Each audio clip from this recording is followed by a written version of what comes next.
Joining us now, we bring in Senator Marsha Blackburn from Tennessee. Senator Blackburn, thank you on a Friday. Your reaction to Mr. Biden's speech last night, ma'am? It was weak.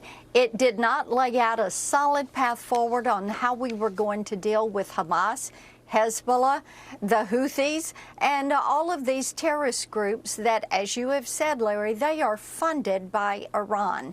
And right now, because the Biden administration has not pushed on re-implementing the oil sanctions, Iran is making about $1 billion a week. They're spending this on nuclear warheads, uranium enrichment, and, of course, funding terrorism, which they do. They're the world's largest state sponsor of terrorism. So if you're going to address this problem, if you're going to go after the terrorist organizations, you have to cut the funding. And one point that you mentioned that I think is so very important, under President Trump, when he got us out of the first Iran nuclear deal, and when he toughened up on implementing the sanctions, Iran was producing only a few hundred barrels of oil. They really weren't able to sell that. Now they're 3 million barrels, and as you said, they're partners in the axis of evil, Russia, China, North Korea. They're the ones who are the primary purchasers of this oil. Senator Blackburn, how is this $100 billion plus funding request, how's it going to fare in the Senate with the bulk of it, 60% of it going to Ukraine? It's an odd story, isn't it? The president comes back from Israel. We've got this declared shooting war, Hamas trying to run Israel off the face of the earth. And half the speech is about Ukraine, and 60% of the money goes to Ukraine.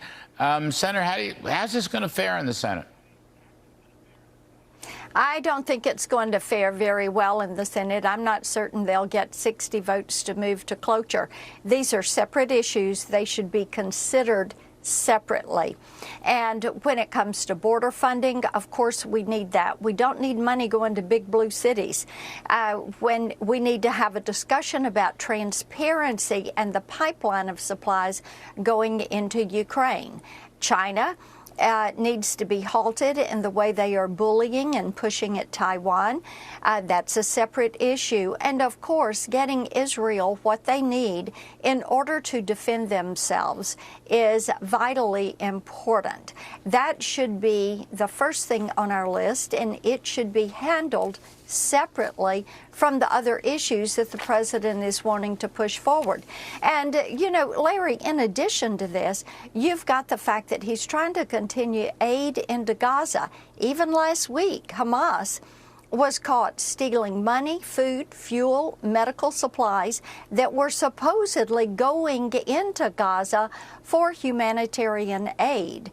We don't need to be doing this until we're certain that it is not a bunch of supplies that are going to Hamas.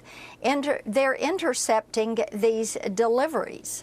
Yeah, you know, I've suggested the Israeli Defense Forces are the ones that take care of all that aid. I don't think my suggestion is going to be taken in the White House, but I'd let the IDF do it. Then somebody might, then some Palestinians might even be helped by it. That's right. All right, Senator. You're right, and you want to make, yes. I mean, no, it's okay, man. I didn't mean to interrupt, but I'm just saying, you know, trucks coming over from Egypt and so forth.